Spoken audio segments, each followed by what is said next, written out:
In today's lecture, we are going to see the various definitions of quality and its interpretation. Now, various gurus, management gurus across the world have interpreted quality as per their perception. The Juran has defined the quality is fitness for use. Now, let us see a particular product item may be fit for use and it conforming to specification. Sometimes it is fit for use but not conforming to specifications. The third case may arise. It is not at all fit for use but conforming to specifications. And the last case is it is not fit for use and also not conforming to specifications. In these four categories, the specifications are useful. Now, the supplier and the customer agree, and a customer always get product that they want.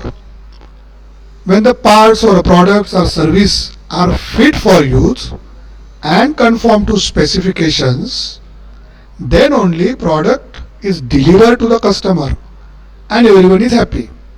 So in this case, if the product or service or a part is fit for use and also conforming to specifications as per the customer's requirement, then everyone is happy. In the same way, if the product is not fit for use and also it does not meet the specification, the supplier will incur a cost but not lose a customer. So in this case, in both these cases, everyone is in agreement. The second possibility, that is two of the other categories, that is fitness for use but they are not as per the specifications. When the parts are fit for use but fail to meet the specifications, so what we have to do in that case, the specifications need to be changed. Understand, fitness for use does not mean a product that will function, but it is cosmetically unsatisfactory. This particular product meets all the needs of the customer and they see no difference between these products and what they normally receive. Sometimes internal communications and conflict will occur until the specifications are revised. The other category should be also considered for the supplier. The category is product does not meet the customer needs but the supplier's views it as conforming to specifications or satisfactory product. It is here that a root cause analysis and long-term prevention action is needed. Then how to control the specification so that it will fit for use? So in this, as per the Juran, specifications are key documents or key element for training and communication. The customer either send their specifications or order or a catalog which defines the product performance. If the customer does not send the variations in color or size, then he is happy. So, as per Juran, quality is fitness for use means the customer's specification or that particular product must achieve the customer satisfaction level. The Crosby has given another definition or another perception to the quality. Now, as per Crosby, quality is conformance to requirements. This means that every product, item or service has a requirements. And what are the requirements? Requirement is nothing but a description of what the customer needs, and this requirement must be detailed in clearly stated terms that describe what is exactly being asked for in the end product or service. So conformance to requirement means the detailed listing down of all the requirements required by the customer. Hoshin has defined the quality as it is a correcting and preventing a loss and not living with the loss. So, for a particular product, there may be some quality defects, but that quality defects should be corrected. Not only corrected, but they should be prevented in further manufacturing process. So Hoshin stated that quality is correction and prevention. As per Deming's philosophy, quality is predictable degree of uniformity and dependability, and this should be at low cost and suited to the market. We can look at two areas in this definition.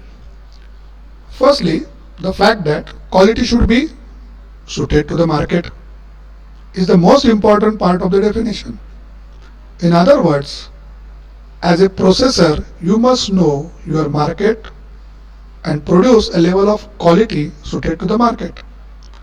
Secondly, it is the presence of a predictable degree of uniformity and dependability that allows the processor to know that the specified level of quality is being achieved and maintained. Without these two factors, that is suited for the market and at low cost, these are the two factors, a processor may be wasting money on unnecessary procedures, unnecessary processes, or losing the market share by producing ununiform, unsatisfied product to the customer. As per the British standard, the quality is nothing but it is the totality of features and characteristics of a product, service, or process which bear on its ability to satisfy a given need from the customer's viewpoint. Means a particular product has got some characteristics and features. A service has got some characteristics and features. Same thing is with the process. All these features and characteristics should satisfy as per the need from the customer's viewpoint. The Sheward has explained quality as a variability. Sheward's principle was that bringing a process into state of statistical control methods which would allow the distinction between assignable and chance cause variation. If we keep the process in control, it would be possible to predict future output and economically managed processes. Now, what is the importance of quality in construction? As you know that a construction project is usually a unique collection of people, equipments and materials brought together at a unique location under unique weather conditions. While most of the manufacturing system is of mass production system wherein all of these factors are consistent. Which factors? The people, equipment, material, location, they are same. They are consistent factor. By which this consistent factor they are producing some products, services over and over again. But in construction project, the location of site may be different. Even though we are constructing a particular XYZ building of same specification, same plan, same number of stories, everything, but even though the location is changed, the construction project is not unique. In that case, the construction project becomes an unique. So, the construction project is unique in terms of people, equipment, material, geological strata, design, environmental conditions. That's why there is the importance of quality in construction. Again, the most important, the performance testing in construction is generally not feasible. Once the structure is constructed, it is not possible, you can say it is difficult to measure the performance of each and every structural elements, non-structural elements, so which is not feasible. And it is also not feasible to reject the whole constructed project after completion. Because of these two conditions, there is the importance of quality in construction. Third important point, decision to reject a defective part of constructed project need to be taken promptly before succeeding parts, succeeding floors, succeeding columns are to be constructed. And the last but the not least, number of parties, number of stakeholders, number of contractors, subcontractors, various agencies involved in the construction projects, procurements are more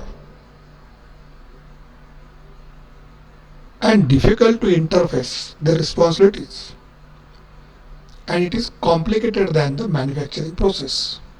So, as number of parties are involved, the coordination between these parties, the communication system between these parties, the decision making among these parties is a difficult task. So, because of which the quality is also affected. That's why there is the importance of quality in construction. Now let us see which are the factors affecting the good quality of construction. The first factor is the workmanship, skilled labor, unskilled laborers, their performance, their experience. The technology which we are using for various elements to be constructed. Again, the third important factor is use of modern equipments, machinery. Fourth important factor is training and empowerment to the laborers, project managers and other engineers which are working on the site. Quality checks are very important, and which is a very important aspect for or which affects the quality of construction projects. And the last but not least, the material which you are using is very important for good quality of construction. So in short, we can say that workmanship means main material, machinery, technology, use of modern equipment, training, quality checks, quality assurance team, quality control department, material management department. All these factors are very important which affects the good quality of construction.